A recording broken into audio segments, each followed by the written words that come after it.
Good morning class.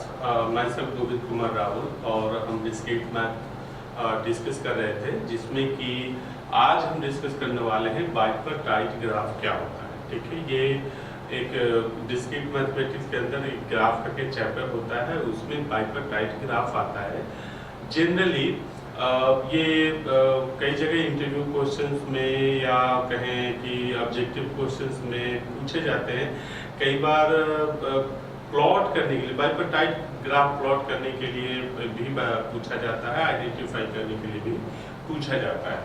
तो bipartite graph क्या है आज हम देखेंगे। मान लीजिए कि हमारे पास एक ग्राफ है G such that it is a set of vertex set V and each set E।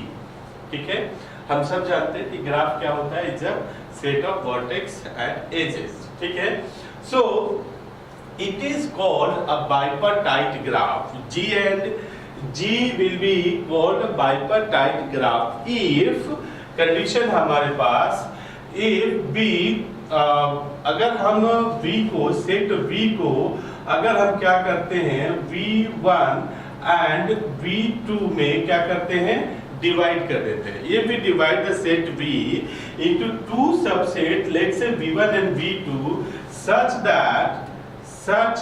that V1 is not equals to 5 and V2 is not equals to 5।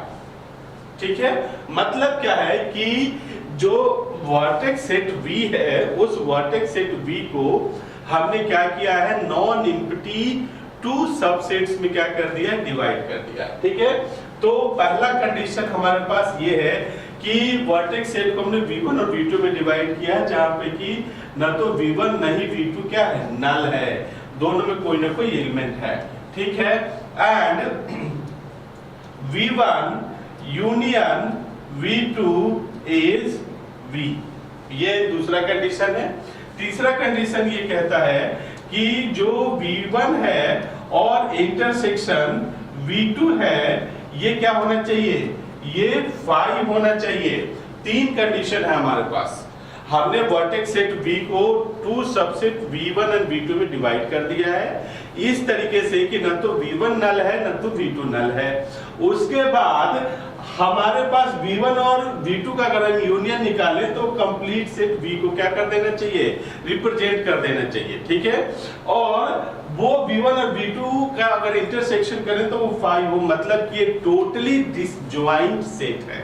ठीक है, तो हमने वर्टेक्स सेट V को क्या किया, to V1 and V2 non empty disjoint subsets में क्या कर दिया, डिवाइड कर दिया है।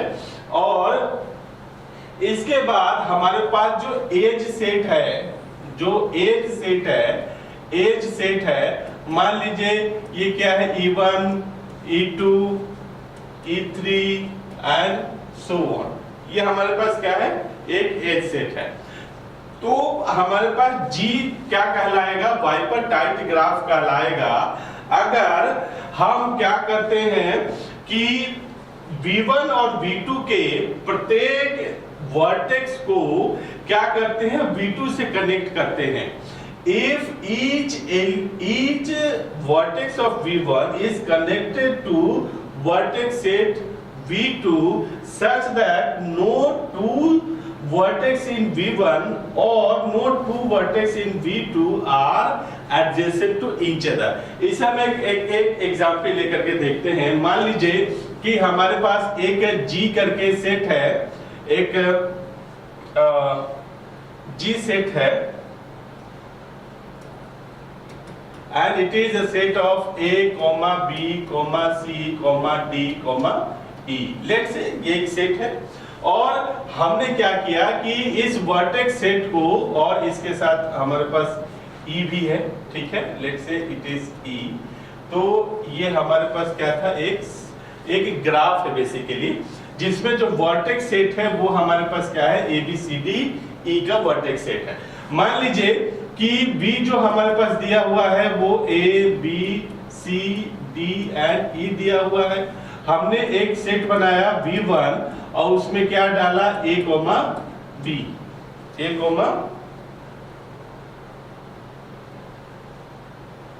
A, B हमने ले लिया, ठीक है। दूसरा हमने क्या सेट बनाया, दूसरा बनाया V2 such that C,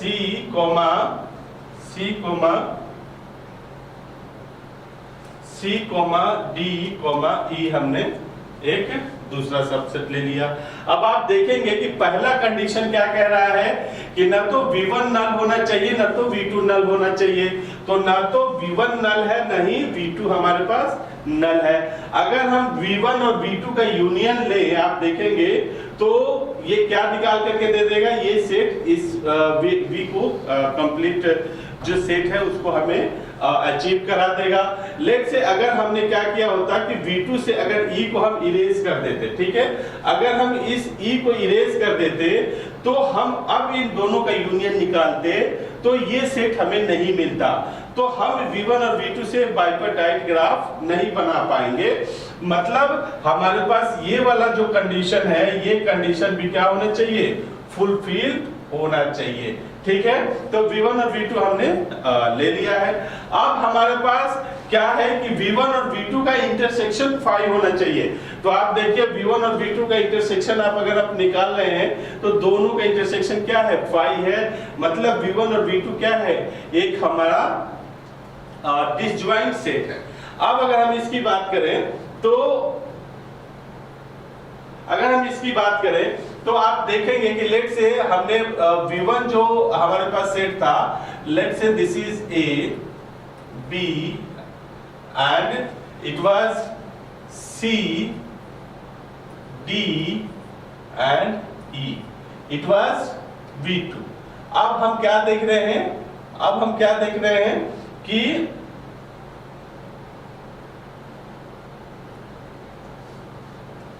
अब हम क्या देख रहे हैं कि ये दो डिसजॉइंट सेट है। अब बाइपर्टाइट ग्राफ ये कहता है कि V1 का जो सेट एलिमेंट्स है, जो वर्टेक्स सेट एलिमेंट है, वो आपस में क्या होने चाहिए, एडजेसेंट नहीं होने चाहिए। न तो V1 का और न ही V2 का, दोनों में से किसी का भी एडजेसेंट नहीं होना चाहिए। तो हमने क्या किया, किसी को भी एडजेसेंट नहीं किया। लेकिन जो एज सेट है E, उसका प्रत्येक एज क्या कनेक्ट करना चाहिए, V1 से कनेक्टेड होना चाहिए और दूसरा सिरा कहाँ होना चाहिए, हमारा V2 से होना चाहिए। लेट्स से मैंने कनेक्ट किया इसको किससे, E से, और मैंने इसको कनेक्ट किया किससे, C से, और मैंने इसको कनेक्ट किया D से। This is a bipartite graph. क्या है ये एक बाइपर्टाइट ग्राफ है। मतलब आप देखेंगे कि V1 का V2 के जो भी वर्टेक्स सेट है आपस में एडजेसेंट नहीं है, और जो भी एज सेट है, let's say this is E1, this is E2, this is E3, this is E4, ये मान लीजिए एज है। तो आप देखेंगे कि E1 का एक एंड V1 में है और दूसरा एंड क्या है, V2 में है। E2 का V1 में है और V2 में है। उसी तरीके से E3 का भी एक एंड B पे एडजेसेंट हो रहा है और दूसरा C पे हो रहा है। उसी तरीके से हमारा E4 का भी है, एक सिरा किस पे है, V1 में है और दूसरा सिरा क्या है, V2 में है। तो this graph is called a bipartite graph. This is called bipartite graph. ये हमारा बाइपर्टाइट ग्राफ है। अब इसमें एक सवाल आता है कि मान लीजिए cardinality of V1 is M, cardinality of V2 is N। तो किसी बाइपर्टाइट ग्राफ में कुल कितने पाथ होंगे हमारे पास, तो कुल कितने पाथ होंगे, अगर M और N है तो इस बाइपर्टाइट ग्राफ को हम के M इंटू N से पहली बात तो क्या करते हैं, डिपिक्ट करते हैं, ठीक है। तो एक कंप्लीट ग्राफ कितने पाथ को होल्ड करेगा, कुल मिलाकर के M इंटू N पाथ को होल्ड करेगा। मतलब पाथ मीन एजेस को होल्ड करेगा। मतलब आप देखिए यहाँ पे कुल कितने हैं, यहाँ पे 2 है और यहाँ पे कुल कितने हैं, 3 है। तो 3 9 6। एक कंप्लीट बाइपर्टाइट ग्राफ एक कंप्लीट बाइपर्टाइट ग्राफ कुल कितने कुल कितने एजेस को होल्ड करेगा?